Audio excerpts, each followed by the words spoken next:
हमारी बुद्धि विकृत है क्योंकि इतने विचारों का बोझ है।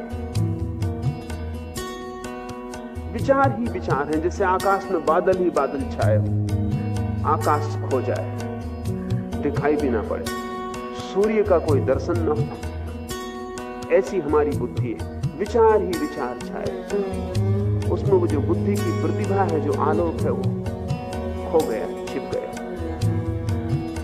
एक बादल हट जाए तो आकाश का टुकड़ा दिखाई पड़ना शुरू हो जाए। छिद्र हो जाए बादलों में तो प्रकाश की रोशनी आनी शुरू हो जाती, सूरज के दर्शन होने लगते। ठीक ऐसे ही बुद्धि जब तक विचार से बहुत ज्यादा आवृत है, और एक परत नहीं है विचार की, हजारों परतें। जैसे कोई प्याज को छीलता चला जाए तो परत के भीतर परत, परत के भीतर परत, ठीक ऐसे विचार प्याज की तरह। एक विचार की परत को हटाएं, दूसरी परत सामने आ जाती, दूसरे को हटाएं, तीसरी आ जाती। एक विचार को हटाएं, दूसरा विचार मौजूद, दूसरे को हटाएं, तीसरा मौजूद। ये परत दर परत विचार, ये हमने जन्मों में इकट्ठे किए, जन्मों जन्मों में। ये धूल है जो हमारी लंबी यात्रा में हमारे मन पे इकट्ठी होती। जिससे कोई यात्री रास्ते पर चले तो धूल इकट्ठी होती चले जाए, और उसने कभी स्नान न किया और यात्रा करता ही रहा, बहुत धूल इकट्ठी हो जाए, यात्री का पता ही न चले कि वो कहां खो गया। ध्यान स्नान है बुद्धि का, और जो ध्यान नहीं संभाल पा रहा है उसकी बुद्धि कचरे से लग जाएगी स्वाभाविक।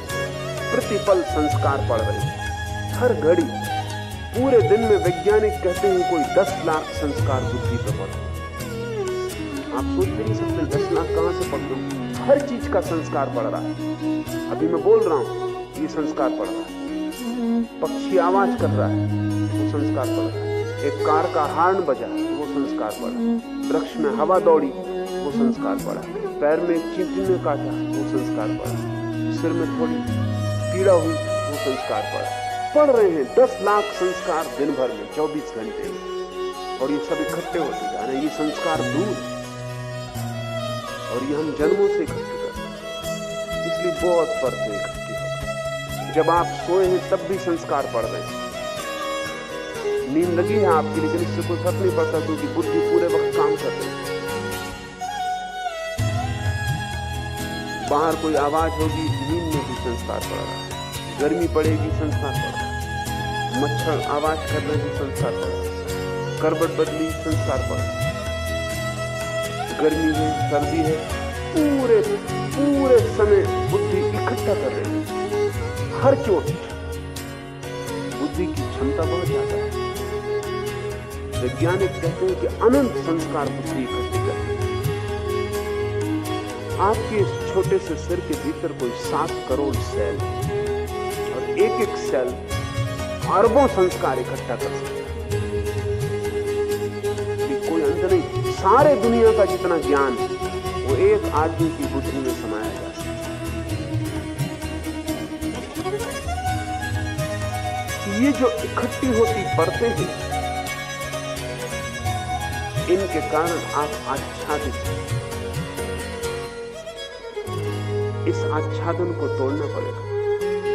इस तोड़ने का प्रारंभ बुद्धिमान साधक को चाहिए। पहले वाक आदि समस्त इंद्रियों को मन में निरुद्ध करे। इसलिए मौन का इतना मूल्य है। मौन का अर्थ है आप बाहर और भीतर बोलना बंद कर रहे हैं, क्योंकि बोलना बुद्धि की बड़ी गहरी प्रक्रिया है। बोलने के द्वारा बुद्धि बहुत कुछ इकट्ठा करती है, और जो भी आप बोलते हैं वो आप सिर्फ बोलते नहीं हैं, बोला हुआ आप सुनते भी हैं। उसके संस्कार और सघन हो जाते हैं। जब आप एक ही बात बार बार बोलते रहते हैं तो आपको पता नहीं कि आप बार बार सुन भी रहे हैं। संस्कार गहरे होते जाते हैं, और आप कचरा बोलते रहते हैं। सुबह अखबार पढ़ लिया, फिर दिन भर उसी को लोगों को बोले चले जाते हैं। कोई व्यर्थ की बात जिसका कोई भी मूल्य नहीं, जिससे किसी को कोई लाभ नहीं होगा, उसको आप बोले चले जा रहे हैं। अगर आप अपने 24 घंटे का विश्लेषण करें तो आप पाएंगे कि 99% तो कचरा था जो आप न बोलते तो किसी का कोई हाथ न। ध्यान रहे, जिसे बोलने से किसी को कोई लाभ नहीं हुआ है, उसे बोलने से हानि निश्चित हुई है। क्योंकि न केवल आपने दूसरे के मन में कचरा डाला है, जो कि हिंसा है, जिसका कोई मूल्य नहीं है, वो आप बोल के दूसरे के मन में डाल दिया। और जब आप बोल रहे थे तो आपने फिर से सुन लिया, वो आपके भीतर दोबारा गहरा हो, उसकी फिर से संस्कार पड़ गया, फिर कंडीशन हो। अगर आप एक असत्य को भी बार बार बोलते रहो तो आप खुद ही भूल जाएंगे कि वो असत्य। इतने संस्कार भीतर पड़ जाएंगे कि वो लगने लगेगा सत्य। एडोल्फ हिटलर ने कहा है कि कोई भी असत्य को सत्य करना हो, एक ही तरकीब है, उसे बोले चलेगा। दूसरे ही मान लेंगे ऐसा नहीं है, आप खुद भी मान लेंगे। आप अपनी जिंदगी में देखें, कई असत्य आपको सत्य मालूम पड़ने लगे, क्योंकि आप इतने दिन से बोल रहे हैं। जब आपको भी स्मरण नहीं रहा कि पहले दिन ये बात असत्य, बहुत बार संस्कार पड़ जाने से गहरे और लीक बन जाते। पहला काम है साधक के लिए कि वो वाणी को संयत करे, वही बोले जो बिल्कुल अनिवार्य हो, अपरिहार्य हो, जिसके बिना चल ही ना सके। ये दुनिया बड़ी शांत पड़े अगर लोग अपरिहार्य को बोले, व्यर्थ को ना बोले। व्यर्थ को बोल के बड़ी झंझट में पड़ते, क्योंकि बोल के आप ही थोड़ी बोलते, दूसरा जवाब भी दे। थोड़ा आप सोचें कि अगर आप संयत रहे होते, मौन रहे होते, तो कितने उपद्रव आपके जीवन से बच गए होते। बोल के आप न मालूम कितने उपद्रवों में पड़ रहे, फिर उनको बचाने के लिए और बोलना पड़ता, फिर ये सिलसिला बढ़ता चला जाता। एक विषय सर्किल, एक दुष्ट चक्र जिसका फिर कोई अंत नहीं। इसलिए साधु चुप हो जाए, उतना ही बोलता है जितना अनिवार्य, और उतना ही बोलता है जिससे किसी का हित हो सके, अन्यथा मौन रहता है। वाणी को जब आप बाहर से रोकेंगे तो भी जरूरी नहीं कि भीतर रुक जाए, क्योंकि आप दूसरे से न बोले तो खुद से बोलते रहे। बैठे हो खुद ही से बात करते, ये खुद ही से चलने वाली बात भी संस्कार निर्मित करती है। क्योंकि जब आप अपने से बोल रहे हैं तब भी मन सुन रहा है, और जो भी आप बोल रहे हैं उसकी आप लकीर जोर से खोद रहे हैं अपने भीतर। खुद से भी बोलना बंद करें।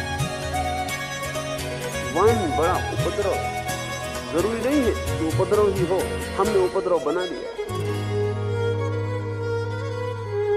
भीतर भी धीरे धीरे बोलना बंद करें, चुप्पी साधे,